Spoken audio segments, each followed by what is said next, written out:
Hello everyone, मैं आशा करती हूँ आप सभी ठीक होंगे। आपके अपने चैनल सपना स्टडी जोन पर आप सभी का स्वागत है।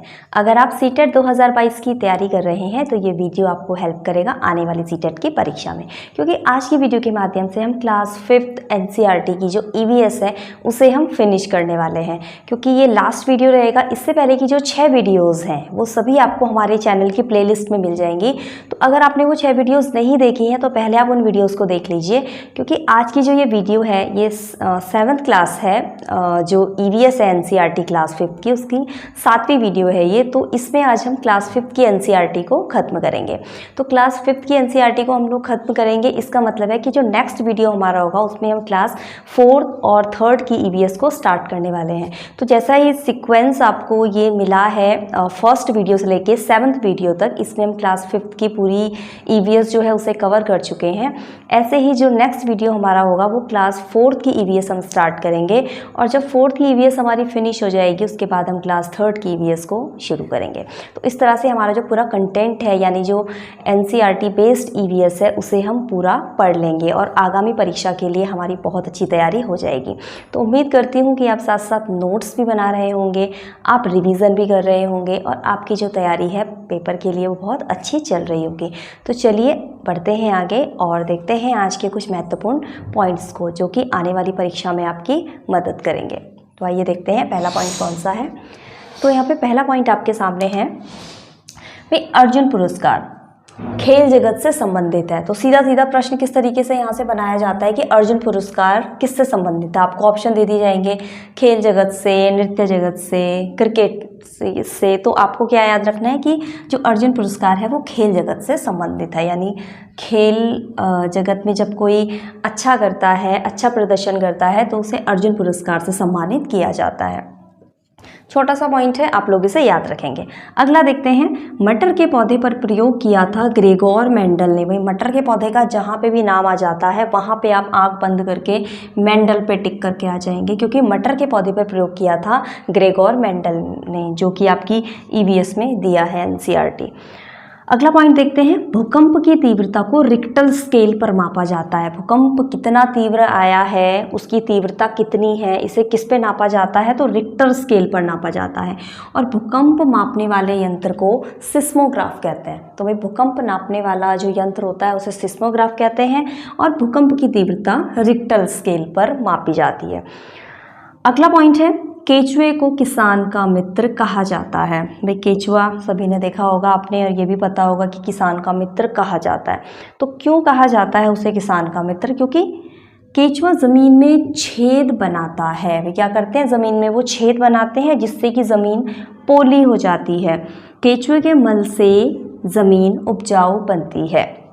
ठीक है, यहाँ से आपसे जो ज़्यादातर जो प्रश्न है वो स्टेटमेंट डाल के पूछा जाता है। आपको 3-4 स्टेटमेंट दे दिए जाएंगे केचुए के बारे में, उसमें से 3 स्टेटमेंट सही होंगे और 1 स्टेटमेंट आपका रॉन्ग होगा। तो रॉन्ग स्टेटमेंट जो होगा वो उसके लिए आपको सही पता होना ज़रूरी है। तो सही जो स्टेटमेंट है जो एनसीईआरटी की बुक में ईवीएस में आपके दिए हैं वो सारे पॉइंट यहाँ पे लिखे हैं कि केचुआ किसान का मित्र होता है, ज़मीन में छेद करते हैं जिससे कि ज़मीन पोली हो जाती है, और केचुए के मल से ज़मीन उपजाऊ बनती है। इसके अलावा आपको जो रॉन्ग स्टेटमेंट है वो क्या दे सकता है, वो ये दे सकता है कि केचुआ जो है वो खेतों के खरपतवार खाता है। तो भाई खरपतवार तो वो खाता नहीं है। ठीक है, सारे स्टेटमेंट जो बुक में हैं वो सब आपके सामने लिखे हुए हैं। अगला पॉइंट देखते हैं, असम में अधिक वर्षा होने के कारण जमीन से घर 10 से 12 फीट की ऊंचाई पर बनाए जाते हैं। क्यों बनाए जाते हैं? बारिश ज़्यादा होती है, बाढ़ से बचने के लिए, और ये जो इस तरीके के खतरे होते हैं, ज़्यादा बारिश के कारण पानी भर जाता है, इस कारण जो घर हैं वो 10 से 12 फीट की ऊंचाई पे बनाए जाते हैं। कहाँ बनाए जाते हैं? असम में बनाए जाते हैं। क्यों? तो वहाँ पे बारिश ज़्यादा होती है। अगला है, मनाली पहाड़ी इलाका है, यहाँ पर घर पत्थर व लकड़ी के बने होते हैं। ठीक है, तो मनाली पहाड़ी इलाका है, हम सब जानते हैं। यहाँ पे घर कैसे बने होते हैं, तो पत्थर और लकड़ी के घर यहाँ पे बने होते हैं। ये छोटे छोटे से पॉइंट्स हैं, आपको देखने में ये लग रहा होगा कि बहुत इजी हैं, है ना, लेकिन ये आपको याद रखने ज़रूरी हैं, क्योंकि ये जो पॉइंट्स होते हैं इनमें हम एग्ज़ाम में कंफ्यूज हो जाते हैं। अगला है, डॉक्टर स्टेथोस्कोप से हमारे दिल की धड़कन को सुनता है। आपने देखा होगा ना, डॉक्टर गले में डाल के रखता है, उसका एक इंस्ट्रूमेंट होता है डॉक्टर का, तो वो क्या होता है, स्टेथोस्कोप होता है, और उससे डॉक्टर हमारे दिल की धड़कन को सुनता है। अगला पॉइंट देखते हैं। कुडुख भाषा में तोरांग का अर्थ होता है जंगल। भाई कुडुख कहाँ की भाषा है, तो कुडुख झारखंड की भाषा है।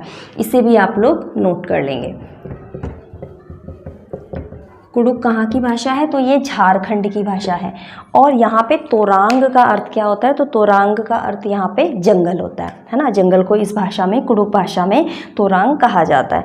और कुडुख कहाँ की भाषा है, तो ये झारखंड की भाषा है। तो ये हैं कुछ महत्वपूर्ण पॉइंट। थोड़े से महत्वपूर्ण पॉइंट्स को अभी हम डिस्कस करेंगे। तो चलिए बढ़ते हैं आगे और देखते हैं उन महत्वपूर्ण पॉइंट्स को।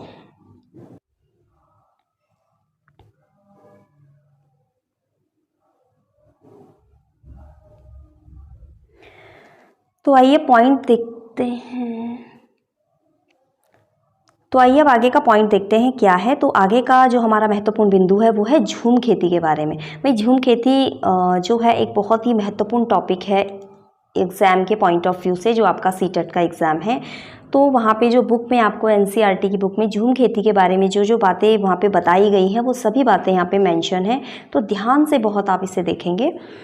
देखिए झूम खेती क्या होता है, तो एक फसल काटने के बाद ज़मीन को कुछ साल तक आराम करने के लिए छोड़ देते हैं। भाई एक फसल काटी और कुछ साल तक ज़मीन को ऐसे ही छोड़ देते हैं, उसमें खेती नहीं करते हैं। एक जगह जो घास या जंगल उग जाता है, भाई अब कोई ज़मीन ऐसे ही पड़ी रहेगी तो वहाँ पे कुछ ना कुछ तो उगेगा, घास उग जाते हैं, जंगल उग जाते हैं, तो उसे उखाड़ते नहीं हैं, बस उनको गिराकर और वहीं पे उन्हें जला दिया जाता है। अब इससे क्या होता है कि जो जलाने के बाद राख बचती है वो खेतों में खाद का काम करती है। इस ज़मीन में जब खेती की बारी आती है तो ज़मीन को जोता नहीं जाता है। भाई जोता नहीं जाता है, यहाँ पे आप याद रखेंगे। मिट्टी को हल्के से हिलाकर बीज छिड़क दिए जाते हैं। एक ही खेत में अलग अलग तरह के बीज जैसे मक्का, सब्जियां, मिर्च और चावल बो दिए जाते हैं। ठीक है, तो यहाँ पे से भी आपसे जो मैक्सिमम प्रश्न है वो आपसे स्टेटमेंट वाला ही पूछा जाता है, या फिर आपको कुछ पॉइंट्स दे दिए जाएंगे, है ना। जैसे कि ऐसी कौन सी खेती है जिसमें कि एक फसल को काटने के बाद ज़मीन को कुछ साल तक आराम करने दिया जाता है।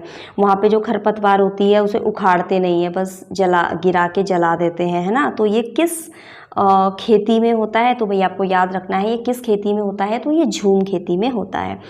और इस खेती में जो झूम खेती होती है यहाँ पे ज़मीन को जोता नहीं जाता है ना। मिट्टी को हल्के से हिला के बीज छिड़क देते हैं और एक ही खेत में अलग अलग तरीके की फसल उगाई जाती है।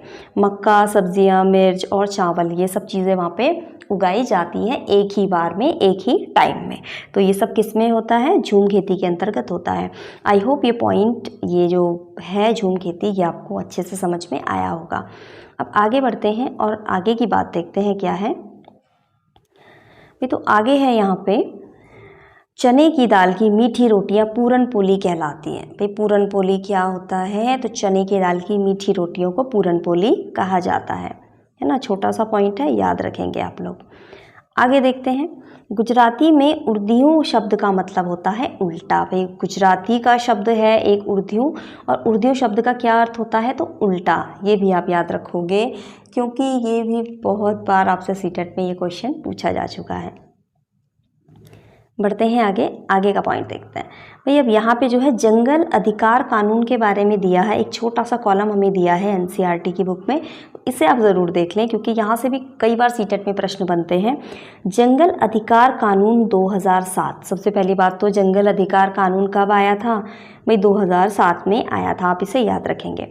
आगे देखते हैं, यह कानून आदिवासियों को जंगल पर उनका हक दिलाता है। तो भाई 2007 का जो ये कानून है जंगल अधिकार कानून, ये क्या करता है, आदिवासियों को जंगल पर उनका हक दिलाता है।